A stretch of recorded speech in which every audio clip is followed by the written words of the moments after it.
अस्सलामुअलैकुम, home recipes में welcome. आज मैं आपके साथ दावतों में बनने वाले आलू कोफ्ते की रेसिपी शेयर करूंगी। ये बहुत आसान और जल्दी से बनने वाली डिश है, जिसको आप गरम गरम तंदूरी नान या तंदूरी रोटी के साथ खाएंगे तो बहुत मज़ा आएगा और आपके मेहमान भी खुश हो जाएंगे।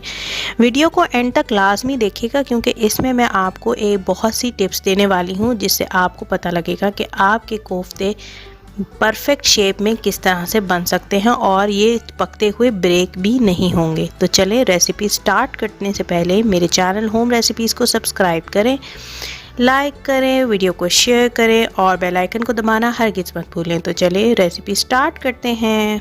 सबसे पहले मैं यहाँ कोफ्तों का मसाला तैयार करूँगी, जिसमें हरा धनिया, हरी मिर्चें हैं, प्याज शामिल है एक छोटी, और अदरक और लहसुन शामिल है। तो इन तमाम चीज़ों को मैं एक चॉपर में डालकर चॉप कर लूँगी। अगर आपके पास चॉपर मौजूद नहीं है तो आप हाथ से ही चॉप कर लें, लेकिन आपने इस तरह से चॉप करना है कि बिल्कुल बारीक चॉप होना चाहिए, ये मुंह में नहीं आने चाहिए सब चीज़ें। तो बस ये मैं यहाँ पर चॉप कर रही हूँ और देखें ये मैंने चॉप कर लिया, बहुत बारीक सा ये चॉप हो चुका है। यहाँ मैं इसको एक प्याले में निकाल लूँगी अलग से। और यहाँ पर मेरे पास बोनलेस चिकन है, 650 ग्राम मैंने चेस्ट के पीस लिया है। इसमें आपने रूखी बोटी का ही इस्तेमाल करना है, छोटी छोटी इसको बोटी कर लें, फिर आप चॉपर में डाल के इसे चॉप कर लें और इसको भी चॉप करने के बाद अलग रख दें। यहाँ पर कुछ सूखे मसाले, जिसमें काली मिर्चें, चाट मसाला, गरम मसाला, ज़ीरा पाउडर, धनिया पाउडर, नमक हस्बे ज़ायक़ा और कुटी लाल मिर्चें शामिल हैं। तो बस इन तमाम मसालों को मैं इस मिक्सचर में शामिल कर दूंगी, चिकन के और ग्रीन मसाला जो मैंने पीसा था, और अच्छी तरह से इसको मिक्स करूंगी ड्राई इंग्रेडिएंट्स को।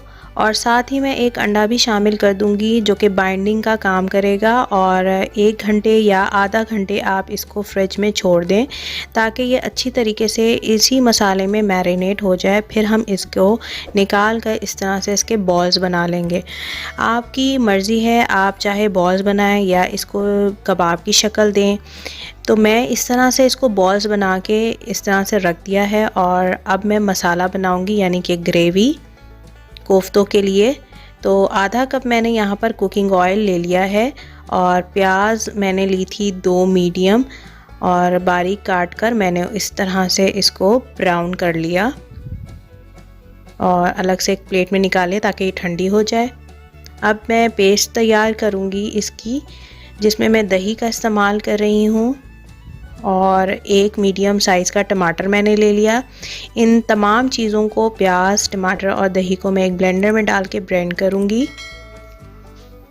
जो हमारी देगची में ऑयल बचा था उसी में मैं अदरक और लहसुन का पेस्ट डालकर फ्राई करूँगी इसे अच्छी तरह से। और 2 मैंने यहाँ पे डाल दी हैं ग्रीन इलायचियाँ, और आप ज़्यादा भी डाल सकते हैं, मैंने बस ये 2 ही डाली थी।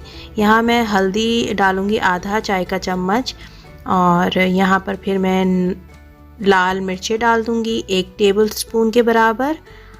अगर आपको ज़्यादा मिर्ची खानी है तो आप ज़्यादा कर सकते हैं। मैं यहाँ पे बादियान का एक फूल डाल रही हूँ, जिससे बहुत अच्छी खुशबू आएगी।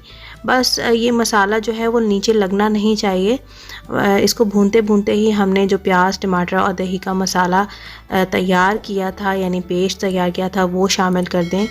और जग को मैंने इस तरह से पानी डाल के जो है वो साफ़ कर लिया था, तो आधे गिलास के करीब जो है ये पानी बना था।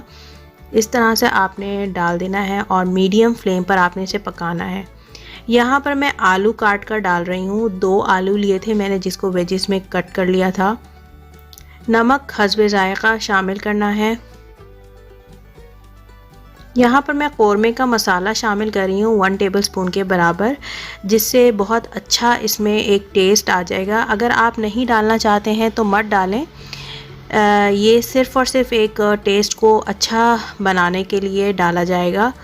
तो यहाँ पर आलू जो है वो गला लिए थे मैंने अच्छी तरह से। अब मैं इसके अंदर जो कोफ्ते मैंने बनाए हुए थे कच्चे ही, वो इस तरह से शामिल कर दूँगी। तो देखें यहाँ पे मैंने शामिल कर दिया है, और बग़ैर चम्मच हिलाए मैं इसको देगची को ही पकड़कर हिला रही हूँ इस तरह से, ताकि मसाला एक ऊपर नीचे से सब जगह कोफ्तों में कोट हो जाए। काली मिर्ची पाउडर मैंने शामिल कर दिया है 5 मिनट के बाद ही। 5 से 10 मिनट अच्छी तरह से पक जाने के बाद आपने इसको चम्मच से ऊपर नीचे करना है बॉल्स को। और देखें बॉल्स बिल्कुल एग्जैक्ट बनी है, बिल्कुल कहीं से ब्रेक हुई भी नज़र नहीं आ रही हैं, क्योंकि हमने इसके अंदर अंडा शामिल किया था जिसने बाइंडिंग का काम किया था। तो ये एक बहुत अच्छी टिप है कि आप अंडा शामिल कर सकते हैं और बिल्कुल अंडे की स्मेल नहीं आती है। यहाँ मैंने 1 टेबलस्पून के करीब केवड़ा वाटर शामिल किया था और कुछ कतरे मैंने लेमन के शामिल कर दिए थे, जिससे टेस्ट बहुत अच्छा इन्हांस हो जाएगा।